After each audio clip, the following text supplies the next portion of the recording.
Assalamualaikum warahmatullahi wabarakatuh. Ahlan wa sahlan, selamat jumpa di pelajaran pendidikan agama Islam dan budi pekerti. Kali ini kita akan bahas bab 4, yaitu tentang zakat fitrah dan zakat mal. Kompetensi dasar KD yaitu 3.6, memahami ketentuan zakat.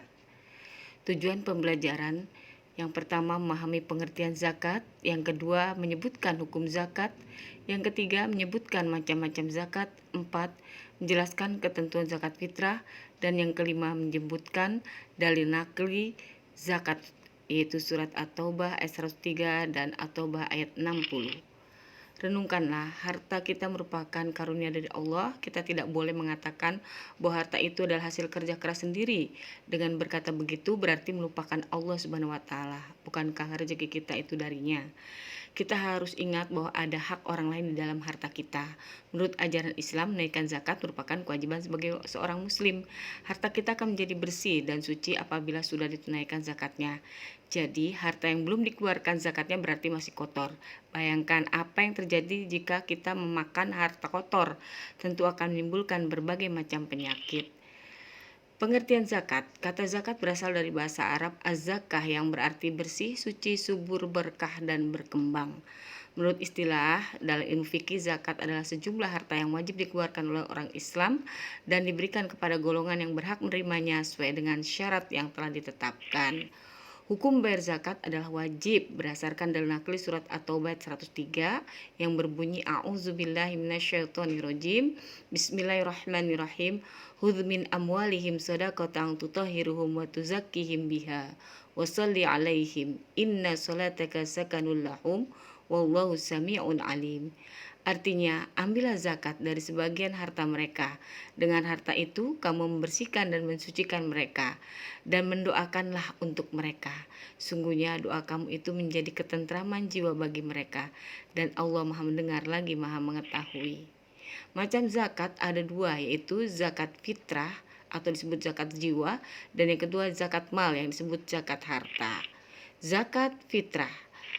Pengertian zakat fitrah menurut bahasa zakat fitrah artinya adalah kesucian.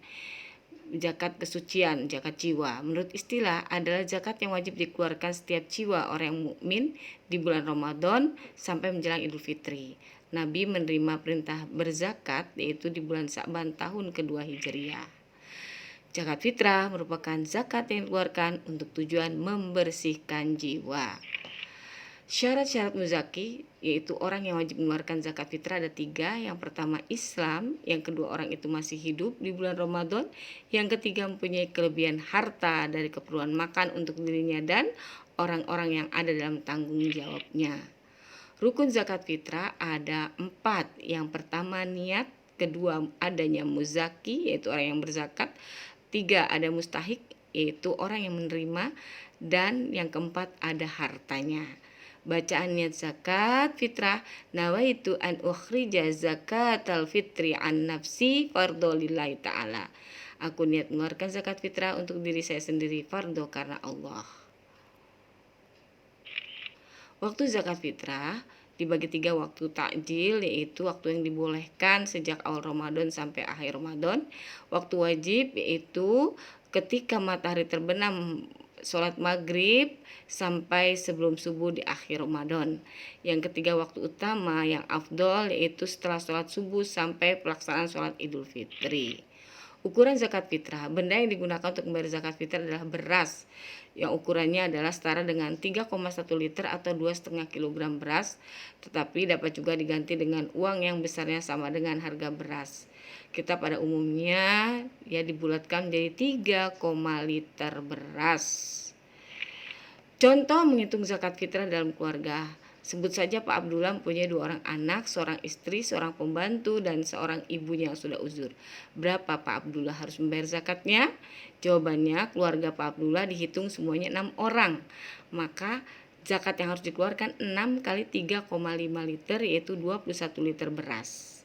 Jika Pak Abdullah hendak diuangkan maka 21 liter beras dikali harga beras saat itu. Jika 10.000 maka 21.000 kali 10.000 jadi 210.000 zakat yang harus dikeluarkan oleh Pak Abdullah. Orang yang berhak menerima zakat disebut mustahik. Ada 8 golongan sesuai firman Allah dalam surat At-Taubah ayat 60. A'udzubillahi minasyaitonirrajim. Innamas shadaqati lil fuqara'i wal masakin wal 'amilin 'alaiha wal mu'allafatu qulubuhum wa fir riqab wal gharimina wa fis sabilillahi wa ibnis sabil. Faridatun minallah wallahu alimun hakim.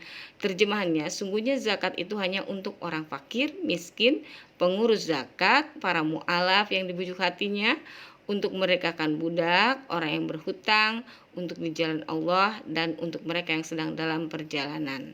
Sebagai suatu ketetapan yang diwajibkan Allah, dan Allah Maha mengetahui lagi Maha bijaksana. 8 golongan penerima zakat disebut mustahik 8, yaitu ada 8 golongan. Pertama fakir, 2 miskin, 3 hamba sahaya, 4 fisabilillah, 5 amil, 6 mu'alaf, 7 gharimin, 8 ibnu sabil. Bagaimana akibat tidak membayar zakat fitrah? Tentu akan menerima siksa kelak di api neraka. Rasulullah mengatakan dalam sebuah hadis, siapa yang memiliki harta tapi tidak mengeluarkan zakatnya melainkan pada hari kiamat nanti akan disepuh untuk lempengan dari api neraka, dipanaskan dalam api neraka jahanam, disetrika dahi, rusuk dan punggungnya dengan lempengan tersebut.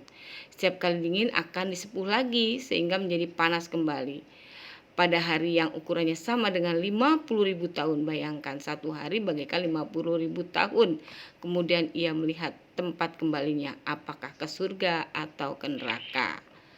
Apakah hikmah berzakat fitrah? Hikmah mengeluarkan zakat fitrah, yang pertama menumbuhkan rasa kasih sayang terhadap fakir miskin. Yang kedua, bagi yang menaikkan zakat sebagai pembersih dari kekhilafan-kekhilafan yang dilakukan saat berpuasa. Demikianlah pokok bahasan kita pada pagi hari ini, yaitu tentang zakat, ketentuannya, dan zakat fitrah. Semoga kalian bisa memahaminya. Sempurnakanlah ibadah Ramadan dengan zakat fitrah. Terima kasih. Walhamdulillahirabbil alamin. Segala puji bagi Allah Tuhan semesta alam. Wassalamualaikum warahmatullahi wabarakatuh.